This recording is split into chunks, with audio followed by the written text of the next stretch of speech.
Live from Fargo and serving you on TV, online, and on the go. This is Valley News Live 10 at 10. Just love your kids because you just never know when God's going to want them back. A piece of advice from a Minnesota father who still waits for answers on why and who killed his 18-year-old son. It'll be 3 years this September since NDSU student Tom Bierson disappeared and was found murdered 3 days later in Moorhead. Bierson's parents continue to honor their son by holding events with the Tom Bierson Foundation.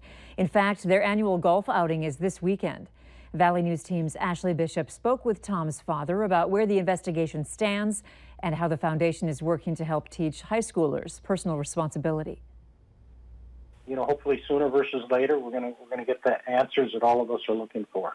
Greg Bierson and his wife Debbie have been busy preparing for the third annual Tom Bierson Foundation golf outing. But the mom and dad are still waiting for answers. It is a very active case. There's a lot of things going on. We know that. Of course, the general public isn't aware of that. We still continue to be actively investigating this case. It's not considered a cold case at all. The Moorhead Police Department echoes Greg Bierson, saying it's an active case which presents many challenges. All the factors in this case led to a very large investigation and a very large net of information being collected. Lieutenant Jacobson says Moorhead Police continue to work with the Fargo and NDSU police, along with the FBI and BCA.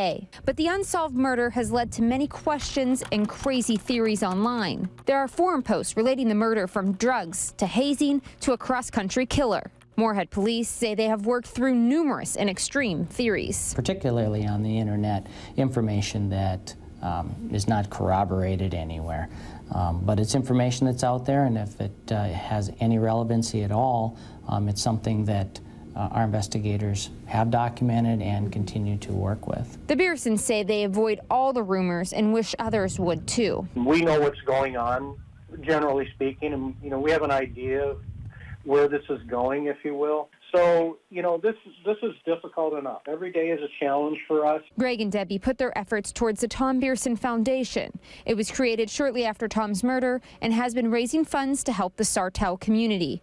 Greg Bierson says it's currently evolving. We had a wisdom retreat that we paid for graduating Sartell seniors. And that's kind of the start of what we anticipate our foundation is going to be and the direction we're going to go, which is essentially to partner or collaborate with individuals and organizations that are going to promote personal responsibility. Recently, the Biersons Foundation has funded a new school gym. Greg says the foundation has become the reason they get up in the morning and helps them get through this tragedy as they still wait for answers almost 3 years later. We remain very confident that it's really just a matter of time. And, it is hard to be patient. I won't deny that. Lieutenant Jacobson says the community is not used to these types of unsolved cases because homicides are typically solved quickly here. In Moorhead, Ashley Bishop, Valley News Live. If you're interested in supporting the Tom Bierson Foundation, we have put a link to the foundation in this story on our website, valleynewslive.com. You can also learn how to attend events this weekend.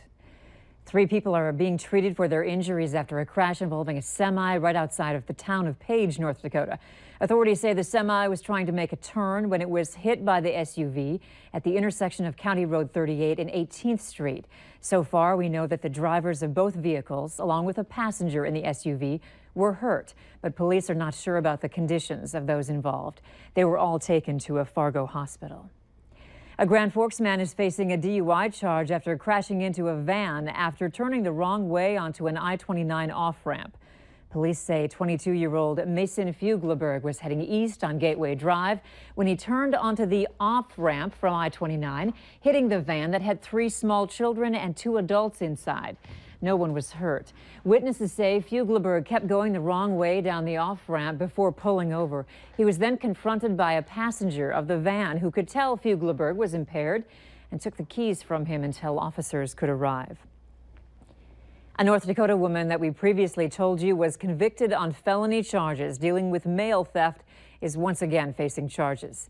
Amy Teagues, who worked for the Windmere Post Office, recently got off on probation after stealing mail that she should have delivered.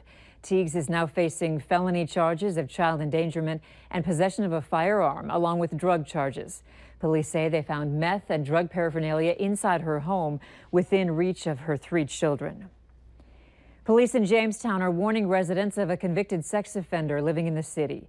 24-year-old Sawyer Suko has been given a high-risk assessment. He lives at 1505 5th Avenue Northeast in Jamestown.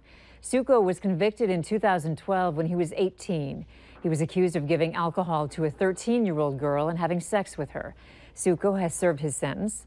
Jamestown police are reminding people anyone who attempts to harass, intimidate, or threaten an offender will be persecuted. A fire has destroyed an historic building in downtown Williston. The fire at the Hedrick building at the corner of 2nd and Main broke out around 5:45 this afternoon. Nearly 100 firefighters have responded. They say they had to change their plans to save the building. Now they're simply keeping the flames from spreading to adjacent buildings. And firefighters' tireless efforts to contain a blaze over the last 2 days in western North Dakota seem to be paying off. Officials say the fire is 75 to 80% contained on the McKenzie County side. It grew from 400 acres to about 3,500 acres over the course of the day. Volunteers from 10 local agencies, as well as U.S. Forest Service teams, are helping, and they hope to have it fully contained by tomorrow morning. President Donald Trump is calling former FBI Director James Comey's leaking of classified information illegal. The president spoke out on Twitter this morning about a report by the Hill online publication that some of the memos Comey said he leaked to a private citizen contained classified information. Comey said he leaked the memos that supposedly detailed his discussions with the president in order to spur the appointment of a special counsel. Ironically, it was a year ago this month the former FBI director announced the conclusion of an investigation into Hillary Clinton for also mishandling classified documents. Cancer death rates are dropping, but they're dropping slower in rural America. The CDC found that in urban areas, death rates dropped 1.6%, but in rural areas, death rates only dropped 1%. Healthcare professionals say access is just harder in rural areas. Often transportation is a challenge to get to treatment centers. The disparity of death rates in North Dakota is not as large as the nation's, but with changing healthcare policies, some are wary about the future. For policymakers to consider that it is definitely cost effective to prevent cancer than to treat cancer. Currently, cancer screenings are covered under Obamacare. It's unclear if they will be covered under the new health care plan that Republicans are planning to replace Obamacare with. You may have seen them blowing across the sidewalk or parking lots like snow the past few weeks. They're called foxtails, seeds that come off the plant easily, often falling apart into even smaller strands. A woman in South Fargo posted a picture on Nextdoor asking what it was and also wondering about the danger to pets. The West Fargo Animal Hospital says they have already seen 4-legged patients come in. The foxtail strands are sticky, barbed, and tiny. They can easily get into your pet's nose, ears, and throat, causing irritation and, in extreme cases, death. And typically what you see isn't like this whole thing, but it's these little pieces. Oh, sure. So it comes apart when they swallow them. And a lot of times what happens is they inhale them by accident. Dr. Anderson's best advice, try to keep your pets out of empty lots and fields of tall grass. Encouraging news from the Department of Human Services. Underage drinking is falling off in North Dakota. The department reports that in the last 6 years, the percentage of North Dakota high school students reporting alcohol use has decreased from just over 43% to 30.8%. To keep that trend going, training will be offered as part of the Partnership for Success grant. Participants from 10 different health units in communities labeled as high risk will plan ways to prevent or reduce substance abuse. With the Red River Valley Fair beginning tomorrow, law enforcement say make sure to plan ahead and get a sober driver before drinking.